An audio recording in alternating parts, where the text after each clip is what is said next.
So I came in this morning to the facility and took a look at the bath bombs that we made yesterday with all the different mold suppliers using their recipes. And I went to go and move one of the donut molds from Cada, and look what happened. Just from me trying to pick it up, I guess I was pressing too hard. When I was trying to pick that up off that corner, I just grabbed it and went to go pick it up, and that whole thing just crumbled right away. So that's concerning. I've never had that happen before, ever.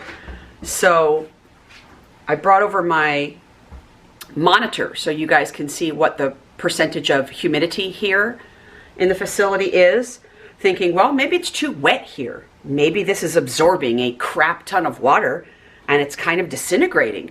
But as you can clearly see, it's 37, well, now it just turned to 38.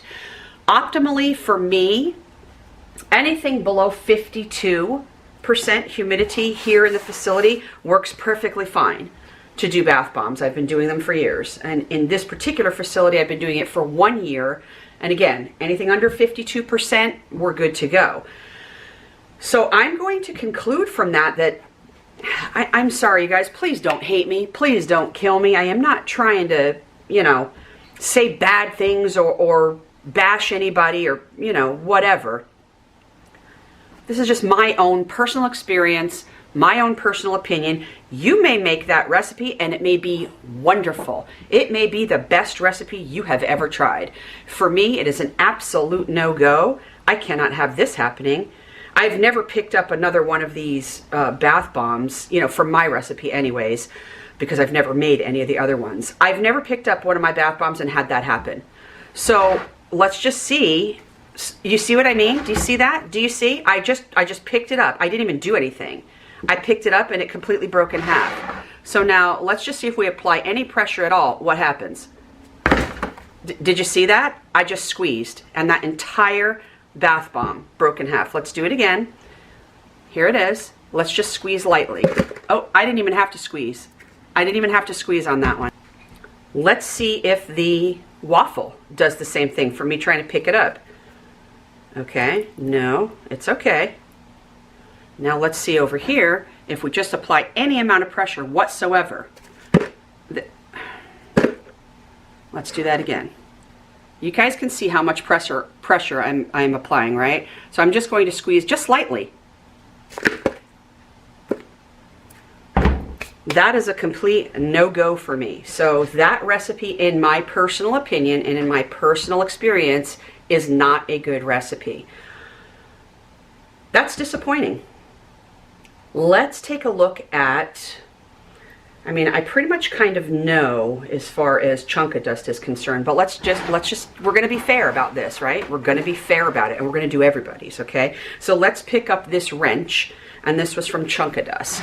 And let's see if the same thing happens if I apply just the slightest amount of pressure. Let's see. I'm pushing hard, you guys. And I'm pushing hard on a stress point. And it's not budging. Okay? Let's try it with their awareness ribbon. Same thing. I'm going to go right here on this stress point because that's where it would break if it was gonna. And I'm gonna, you guys can see the pressure. I'm pushing. You see the pressure I'm applying? Nothing. Nothing is happening to that. Okay, so chunka dust recipe, like I said yesterday, is the best out of the three. Cada, no go. Horrible recipe, in my personal opinion. I'm so sorry, you guys. Really, I'm not trying to bash.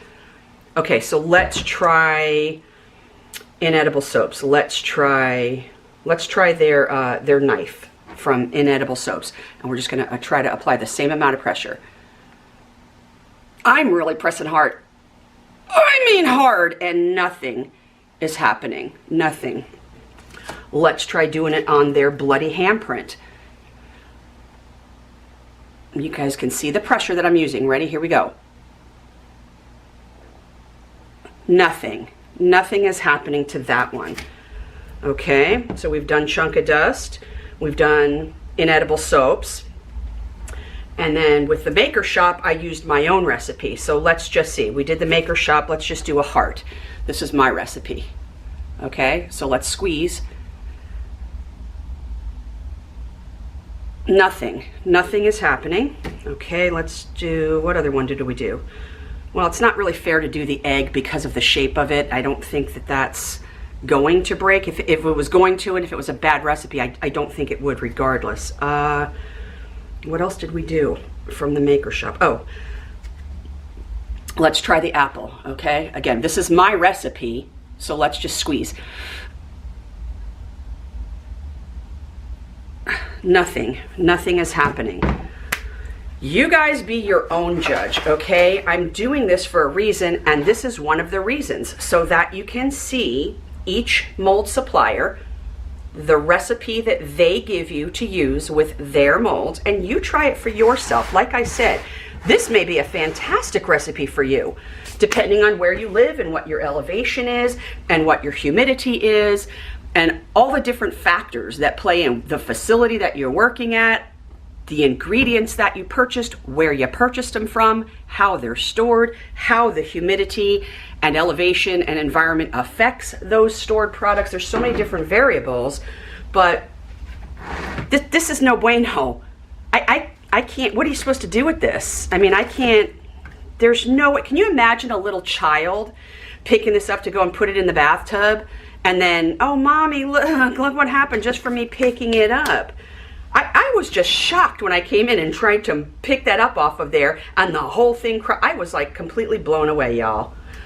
All right, anyways, enough of all of that kind of nonsense. You make your own decision based on what I have shown you here, the recipes, the molds, blah, blah, blah. Make your own decision. This is my experience. No bueno.